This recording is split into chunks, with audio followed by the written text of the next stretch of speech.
صدیوں پرانی بات ہے، کسی ملک میں ایک بوڑھا لوہار رہتا تھا۔ اس کا ایک نوجوان بیٹا تھا جس کا نام سائمن تھا۔ وہ نہایت خوبصورت نوجوان تھا، ذہین بھی بہت تھا مگر سست اور کامچور۔ وہ کوئی کام نہیں کرتا اور آوارہ گھومتا پھرتا رہتا۔ جیب خرچ کے لیے اس کا باپ اسے جو بھی پیسے دیتا وہ انہیں فوراً خرچ کر ڈالتا۔ سائمن کو سیدھے راستے پر لانے کے لیے اس کے باپ نے کئی بار اسے سمجھایا بجھایا مگر وہ کسی بھی طرح راہ راست پر نہ آیا۔ آخرکار ایک دن تنگ آ کر اس کے باپ نے اسے معمولی کپڑے پہنائے، ایک تلوار اس کے ہاتھ میں دی اور کہا، جاؤ اب بادشاہ کی فوج میں بھرتی ہو جاؤ، میں تمہارا خرچ نہیں برداشت کر سکتا۔ یہ کہہ کر اس کے باپ نے اسے گھر سے نکال دیا۔ سائمن بادشاہ کی فوج میں ان سپاہیوں کے ساتھ بھرتی ہو گیا جو آس پاس کے علاقوں میں گشت کیا کرتے تھے مگر اس کی عادتیں اور طور طریقے بالکل نہ بدلے۔ وہ ایک بڑے سپاہی کے ساتھ رہنے لگا۔ وہ اکثر کہتا، یہاں سے تو ہمارا گاؤں ہی اچھا ہے، وہاں اچھی خاصی دولت ہے،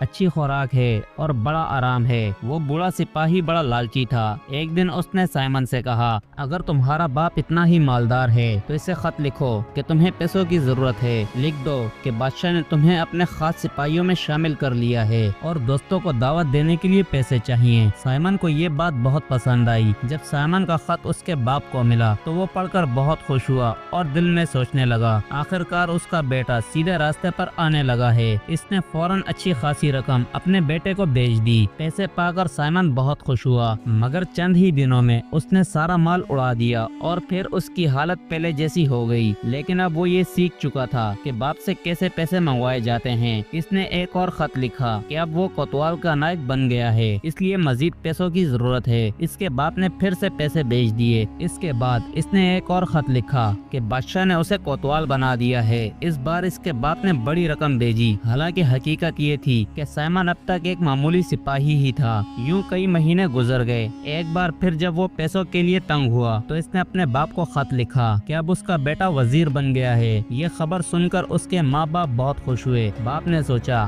کہ جب میرا بیٹا اتنا بڑا آدمی بن ہی گیا ہے تو مجھے خود جا کر اسے دیکھنا چاہیے۔ وہ سفر کے لیے تیار ہوا اور اپنی بیوی سے کہا وہ بھی تیار ہو جائے۔ دونوں میاں بیوی بیل گاڑی میں بیٹھ کر دارالحکومت پہنچ گئے۔ ایک بڑے راستے پر بادشاہ کا جلوس گزر رہا تھا۔ دونوں طرف عوام جمع تھی، توپوں کی آواز، بینڈ باجے، سپاہیوں کی قطاریں اور ان کے پیچھے گھوڑوں پر سوار درباری وزراء جلوس کی شکل میں جا رہے تھے۔ سائمن کے ماں باپ ایک طرف کھڑے ہو کر سب دیکھ رہے تھے۔ باپ نے وزراء کو غور سے دیکھا مگر ان میں سائمن کہیں نظر نہ آیا۔ اس نے ایک سپاہی سے پوچھا، کیا وزیر سائمن اس جلوس میں نہیں ہے؟ وہ سپاہی بولا، سائمن نام کا تو کوئی وزیر ہی نہیں، ہاں ایک سپاہی ضرور ہے جو محل کے باہر پہرا دیتا ہے۔ یہ سن کر سائمن کے باپ کو سخت غصہ آ گیا۔ وہ سیدھا کوتوال کے پاس پہنچا اور بولا، حضور آپ کے سپاہیوں میں سائمن نام کا ایک سپاہی ہے، میں اس کا باپ ہوں، مہربانی کر کے اسے نوکری سے ہٹا کر میرے حوالے کر دیں۔ کوتوال نے فوراً سائمن کو بلایا، اسے نوکری سے برخاست کیا اور اس کے باپ کے حوالے کر دیا۔ سائمن کا باپ اسے کوتوالی سے لے کر باہر آیا، اس کے ہاتھ پاؤں باندھ کر گاڑی میں پیچھے ڈال دیا اور خود اپنی بیوی کے ساتھ گاڑی میں آگے بیٹھ گیا۔ راستے میں سائمن کی ماں نے باپ کو بہت سمجھایا کہ گھر جا کر زیادہ سختی نہ کرے مگر وہ ماننے کو تیار نہ تھا۔ اسی دوران سائمن کا ساتھی وہی بڑا سپاہی یہ سب دیکھ رہا تھا۔ وہ اچانک گاڑی کے سامنے آ کھڑا ہوا۔ جیسے ہی گاڑی قریب آئی اس نے چاقو سے سائمن کے ہاتھ کی رسیاں کاٹ دی اور سہارا دے کر نیچے اتار دیا۔ یہ سب اتنی تیزی سے ہوا کہ سائمن کے باپ کو خبر تک نہ ہوئی۔ بڑا سپاہی بولا، اب تمہارا یہاں رکنا ٹھیک نہیں، جنگل کے راستے نکل کر کسی اور ملک چلے جاؤ۔ سائمن جنگل کے راستے پر چل پڑا۔ یہ واقعہ اسے بدل چکا تھا، اس کا حوصلہ بڑھ گیا تھا اور اس نے دل میں ٹھان لیا تھا کہ اب وہ کچھ کر کے دکھائے گا۔ اب تک جو وہ خواب دیکھتا تھا وہ سب پورے کرے گا، وہ کہیں نہیں رکے گا۔ وہ کئی گاؤں اور شہروں سے گزرا۔ اسی سفر کے دوران اس نے بانسری بجانا بھی سیکھ لی اور ایسی مہارت حاصل کر لی جو بھی اسے سنتا وہ جھومنے لگتا۔ کئی دنوں کے سفر کے بعد ایک دن اسے ایک پہاڑ کی چوٹی پر محل نظر آیا۔ اس پہاڑ کے نیچے ایک اور محل تھا۔ نیچے والا محل شیشے کی طرح چمک رہا تھا لیکن اوپر والا محل بالکل ویران اور اجڑا ہوا دکھائی دیتا تھا۔ سائمن نے لوگوں سے اس محل کے بارے میں معلومات حاصل کی۔ لوگوں نے بتایا پہاڑ کے اوپر والا محل ایک ظالم بادشاہ کا تھا۔ اس نے بے شمار دولت جمع کر رکھی تھی اور اپنی رعایا پر بہت ظلم کیے تھے۔ اسی وجہ سے جب وہ مرا تو اس کی روح بھوت بن گئی اور اسی محل میں ڈیرا ڈال لیا۔ نئے بادشاہ نے وہ محل گرا دیا اور اس کے نیچے ایک نیا محل تعمیر کروا دیا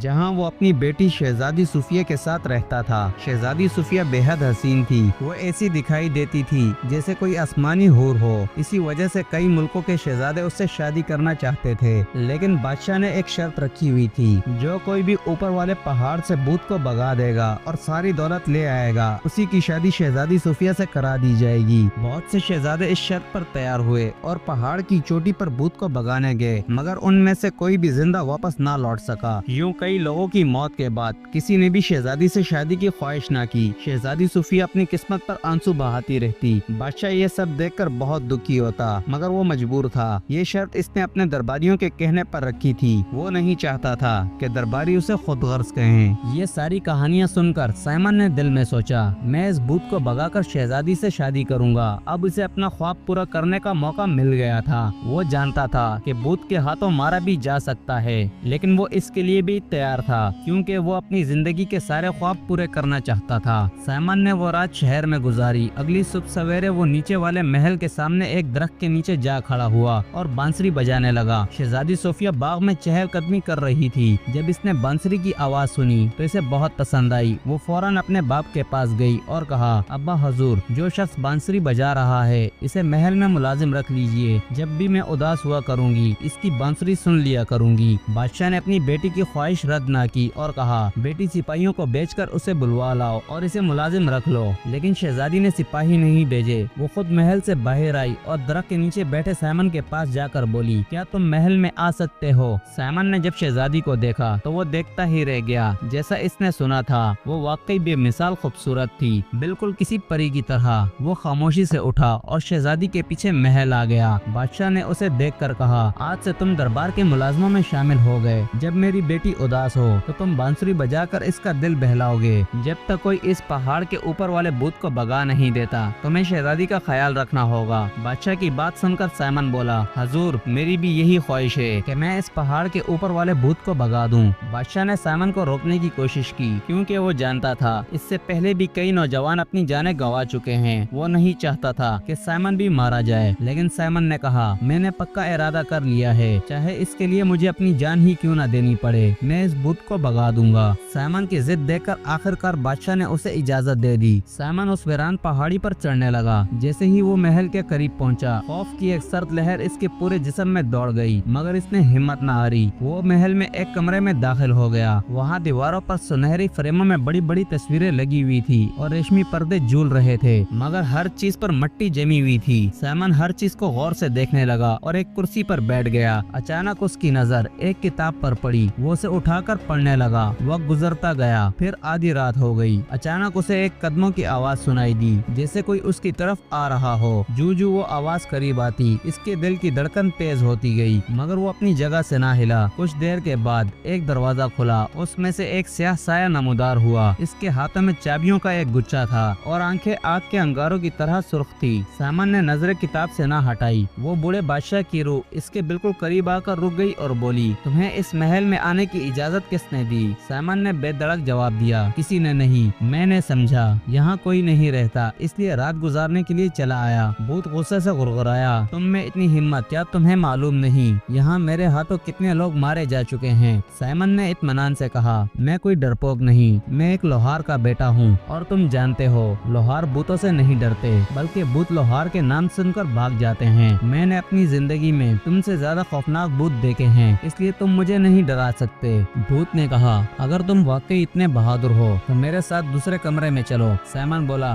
बिल्कुल, क्यों नहीं। भूत ने चाबियों का गुच्छा उसकी तरफ बढ़ाते हुए कहा, ये लो, सामने वाले कमरे का दरवाजा खोलो। साइमन ने सोच लिया ये भूत की कोई चाल है। इसने इधर उधर नजर दौड़ाई तो इसकी नजर एक कुल्हाड़े पर पड़ी। इसने फौरन अक्लमंदी का मुजाहरा करते हुए वो कुल्हाड़ा उठाया और भूत के पीछे से उसके सर पर वार कर दिया। देखते ही देखते वो भूत एक सफेद रंग के कबूतर में तब्दील हो गया और इससे कहने लगा, तुम पहले बहादुर हो जिसने मुझे इस कैद खाने से आजाद किया है, मैं तुम्हारा शुक्रगुजार हूँ। और वो देखते ही देखते उसकी आंखों के सामने से उड़कर गायब हो गया। साइमन अब समझ गया था कि वो भूत दोबारा इस दुनिया में कभी वापस नहीं आएगा। इसने सुकून का सांस लिया और मसेहरी पर लेटकर सो गया। अगली सुबह जब इसकी आंख खुली तो इसने देखा भूत के हाथ में मौजूद चाबियों का गुच्छा अभी भी कमरे के बीच में पड़ा हुआ है। इसने वो चाबियां उठाई और आगे बढ़कर कमरों के दरवाजे खोलने लगा। कमरों की तलाशी लेते लेते लेते वो खजांची के कमरे तक पहुंचा। उस कमरे का दरवाजा खोला तो अंदर हीरे जवाहरात और सोनों की ईंटों से भरा हुआ था।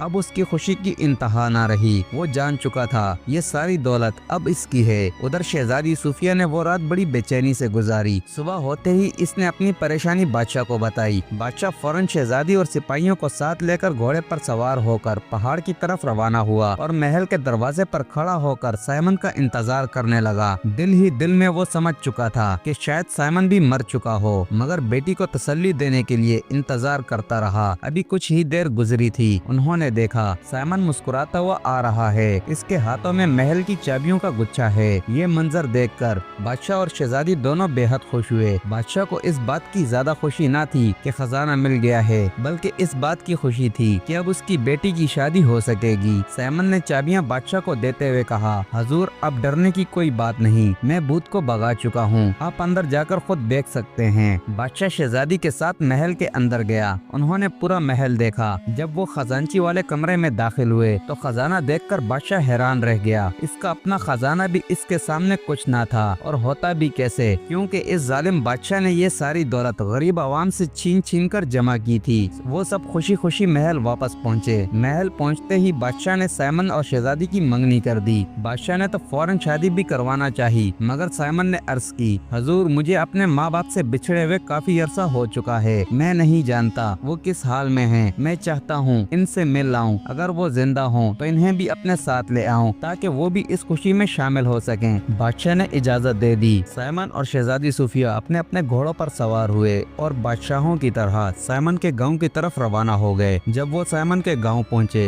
तो शहजादी सूफिया ने सारी बात उसके माँ बाप को बताई। उसका बूढ़ा बाप ये सुनकर बहुत खुश हुआ कि उसका बेटा अब कामयाब हो चुका है, और वो शादी के लिए भी रजामंद हो गए। यूं दोनों की शादी धूमधाम से हुई और दोनों खुशी खुशी जिंदगी गुजारने लगे। दोस्तों, उम्मीद करता हूँ अगर आपको ये स्टोरी पसंद आई हो तो हमारे चैनल मोरल स्टोरी को सब्सक्राइब करें, लाइक करें, शेयर करें और बेल आइकन दबाना ना भूलें, ताकि इस तरह के मजीद दिलचस्प और पुराने किस्से आप तक जल्द से जल्द पहुँचते रहें।